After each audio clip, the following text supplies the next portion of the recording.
हल्की सी बरसात को अपने चेहरे पे झेलते गाड़ी चलाते हुए उसने कहा, सच यार, क्या रिसेप्शन था।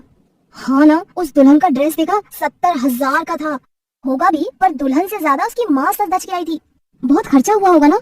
जिंदगी में शादी भी एक ही बार होती है। हाँ यार।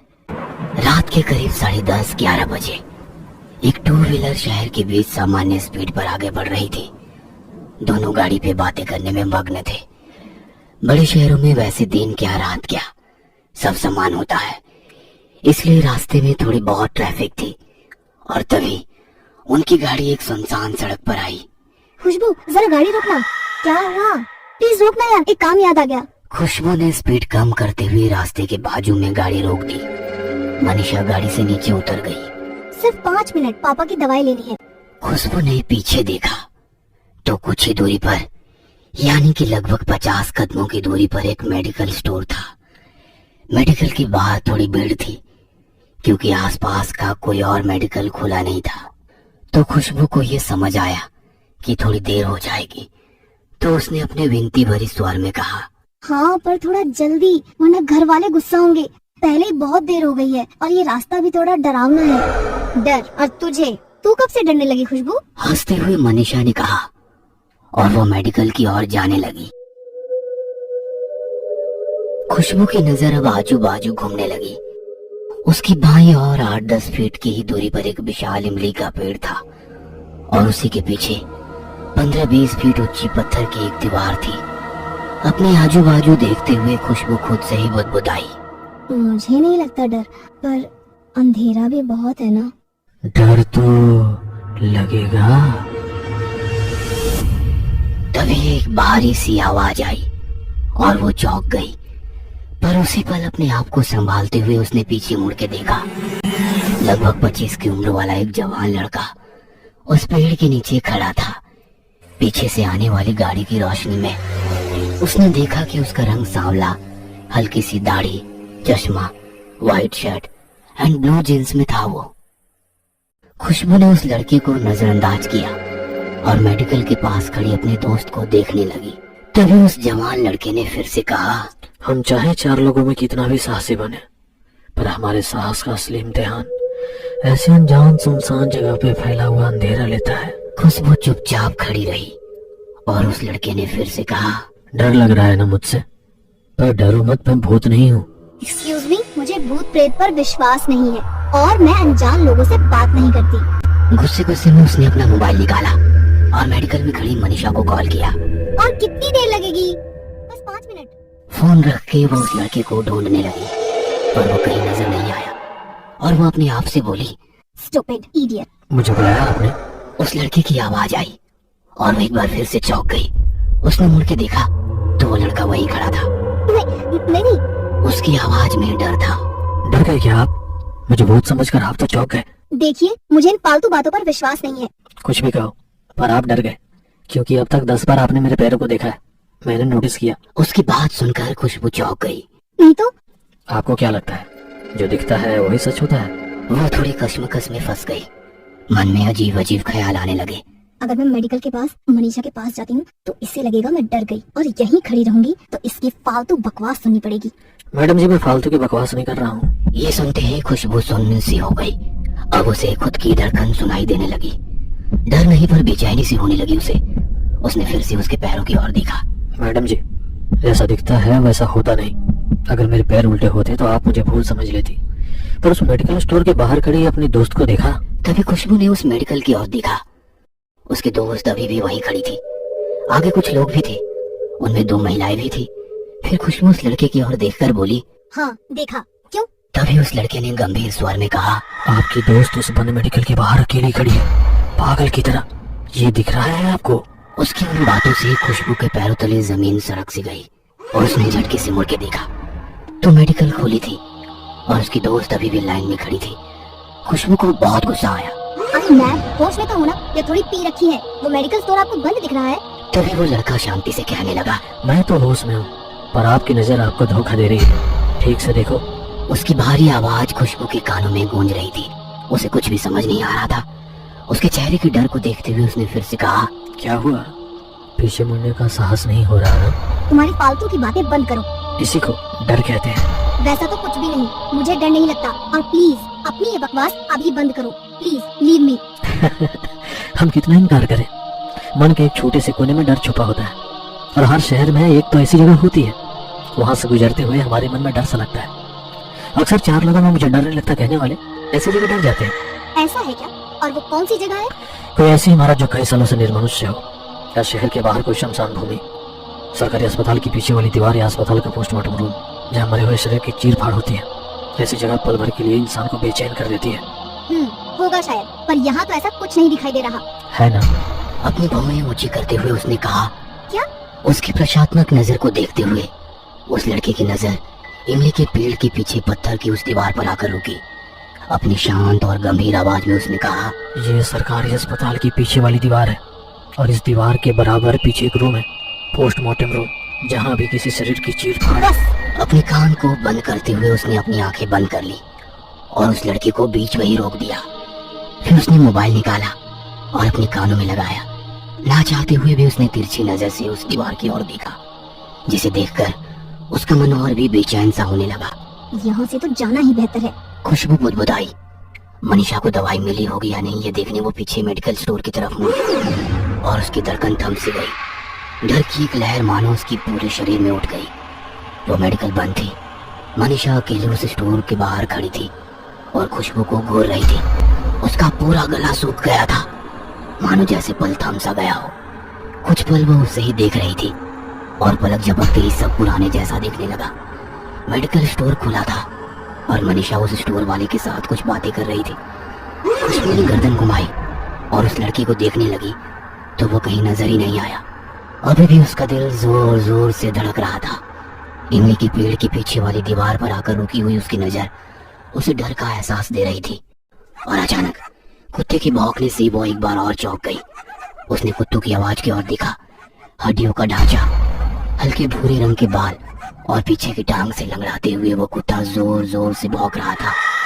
खुशबू ने अपनी बेचैनी भरी नजरों से उस कुत्ते की ओर देखा और वो कुत्ता अपनी पूरी शक्ति लगाकर उस इमली के पेड़ की ओर देखकर भौंक रहा था। उसे देखकर उस कुत्ते के साथ आसपास के सारे कुत्ते भी भौंकने लगे। ये सब नजारा देख वो और डर गई और अपने आप से बुदबुदाने लगी। अब इस कुत्ते की पूंछ पर किसने पैर रख दिया? और वो पागल लड़का कहाँ गया? अभी तो यही था, फालतू का डर दिखा के चला गया। मुझे बुलाया आपने? उसकी आवाज सुनते ही उसने आवाज की ओर देखा। वो उसके बाजू में खड़ा था। उसने शांति भरी आवाज में कहा, डर गए ना? खुशबू पर टिकी हुई नजर उसने कुत्तों की ओर घुमाई और कहा, देखिए, कुत्ते ऐसे बिना वजह तभी भौंकते हैं जब उन्हें आसपास कोई बुरी शक्ति होने का एहसास हो। उसकी बात सुनते ही खुशबू ने कुत्तों की ओर देखा। वो अभी भी उस इमली की पेड़ को देखते हुए भौंक रहे थे। मतलब? मैं कुछ समझी नहीं। मतलब भूत, पिशाच, चुड़ैल, डायन जैसी शक्तियों को हम आम इंसान देख नहीं सकते। उस शक्ति को ये प्राणी महसूस कर सकते हैं। और जब भी कुत्ते रोते हैं तभी शक्ति किसी को अपने साथ लेने आई होती है। यानी तुम कहना क्या चाहते हो कि यहाँ भूत है? होगा भी।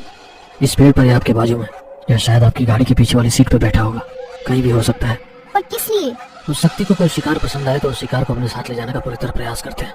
शायद आप उस शक्ति को पसंद हो। खुशबू को बहुत गुस्सा आता है। What nonsense! कौन हो आप? और मैं सुन रही हूँ तो आप मुझे कुछ भी बोले जा रहे हो। और प्लीज आप ना मुझसे बात ही मत करो। खुशबू की बातों से ये पता चल रहा था कि वो पूरी तरह डरी हुई थी। अपना डर छुपाने के लिए उसने अपना फोन निकाला और मनीषा को फोन लगाने लगी। चल यार, स्टूपिड। सॉरी यार, ये दवाई दूसरी कोई भी जगह नहीं मिलती। तभी खुशबू ने गाड़ी स्टार्ट की और कहा, तुझे नहीं, उस लड़के को कहा जो इतनी देर से बकबक करके मुझे बोर कर रहा था। कुछ भी, कब से देख रही हूँ तुझे। तू तो अकेली खड़ी थी, कोई भी नहीं था तेरे आसपास। अरे उस इमली के पेड़ के नीचे खड़ा था, शायद तेरा ध्यान नहीं था। पर ऐसा कहते हैं कि इमली के पेड़ के नीचे बुरी शक्तियों का वास होता है। मतलब के भूत। मनीषा की बात सुनते ही वो शांत हो गई और तभी पीछे से कुत्तों की रोने की आवाज आने लगी। उसके मन में अजीब सी बेचैनी होने लगी। बिना कुछ कहे वो सोचने लगी, मैं इतनी देर से किससे बात कर रही थी और कौन था वो? यह सब सोचते ही उसके मन में एक डर सा बन गया। उसका दिमाग सुन्न पड़ गया। उसे कुछ समझ नहीं आ रहा था कि ये सब क्या हो रहा है। वो बिना कुछ कहे गाड़ी चला रही थी और अचानक मोबाइल की रिंग बजी। गाड़ी रास्ते की साइड में लगाते हुए वो बोली, पापा का ही फोन होगा, डांट पड़ने वाली है अब। कहते हुए उसने फोन उठाया। सामने वाले की आवाज सुन के उसका दिमाग सुनना पड़ गया। बिना कुछ कहे वो सिर्फ सुन रही थी। डर के मारे उसका पूरा बदन सुन्न पड़ गया और वो बेहोश हो गई। दूसरे दिन रात 10 बजे अजी सुनिए, खुशबू को होश आ गया है। आवाज सुनते ही डॉक्टर और उसकी पापा दौड़ते हुए आ गए। बेटा अब कैसा लग रहा है और कल रात क्या हुआ था, कुछ याद है? उसने आंखें खोली तो वो अस्पताल में थी। खुशबू अभी भी उस हादसे से उभरी नहीं थी। उसका सिर भारी हो गया था, पूरा बदन बुखार से तप रहा था। वो बिना कुछ कहे बेड पर पड़ी रही। मनीषा और खुशबू के घर वाले उसकी और चिंता से देख रहे थे और मनीषा सबको बताने लगी। रिसेप्शन से लौटते वक्त पापा की दवाई लेने के लिए हम उस मेडिकल के पास रुके। भीड़ होने के कारण थोड़ी देर हो गई और मनीषा की बात सुनते ही खुशबू को रात को घटी पूरी घटना आंखों के सामने आ गई। मनीषा ने दवाई ली और गाड़ी पर घर की ओर निकले। आते समय एक कॉल आया। गाड़ी रास्ते के बाजू में रोककर कॉल उठाया। लगा कि पापा का कॉल होगा, पर फोन पे मनीषा गुस्से से चिल्ला रही थी। कहाँ है तू? मुझे मेडिकल में अकेला छोड़कर कहाँ चली गई तू? कितनी देर से तेरे लिए रुकी थी। आखिरकार मैं ऑटो से घर आ गई। 2 घंटे हो गए, तुझे सब ढूंढ रहे हैं और तू फोन क्यों नहीं उठा रही है? फोन पर मनीषा की बात सुन के मेरा दिमाग सुन पड़ गया। फिर गाड़ी पे पीछे कौन बैठा था? उसकी डरी हुई बेचैन नजर आजू बाजू घूम रही थी। उसने गाड़ी घुमाई और वापस इमली के पेड़ के पास आकर रुकी। पीछे मेडिकल बंद था और वो कुत्ते अब खुशबू को देखकर रोने लगे थे। पूरा शरीर अब कांप रहा था। तभी उसे वो लड़का याद आया। यही कहीं होगा वो। फिर उसे कुछ सुनाई दिया। शिकार पसंद आया। दिल की धड़कनें जैसे रुक सी गई। ना चाहते हुए उसने आवाज की ओर देखा तो वो लड़का वहीं दीवार के पास खड़ा था। खुशबू आंखें फाड़ फाड़ के उसे देख रही थी। खुशबू को देख के वो अजीब सा हंसने लगा और दूसरे ही पल वो उस दीवार के आर पार चला गया। यह देखकर उसे चक्कर सा आ गया और वो बेहोश हो गई। उसे सब याद था, पर वो बताती तो किसे और कैसे। बहुत रात हो गई। खुशबू की माँ उसके साथ अस्पताल में ही रुक गई। बाकी सब लोग घर चले गए। डॉक्टर की दी हुई दवाई खाकर खुशबू बेड पर लेट गई। दवाई की वजह से उसे नींद कब लगी ये उसे पता ही नहीं चला, पर आधी रात में माँ माँ चिल्लाते हुए वो चौंक कर उठ गई। पूरा बदन पसीने से लथपथ था। दिल की धड़कन बढ़ी हुई थी। उसने देखा कि माँ बाजू में ही सोई हुई थी। कुछ देर वो वैसे ही लेटकर छत को देखती रही। तभी अचानक खट करके आवाज आई और उसने पास ही में खुली खिड़की की ओर देखा।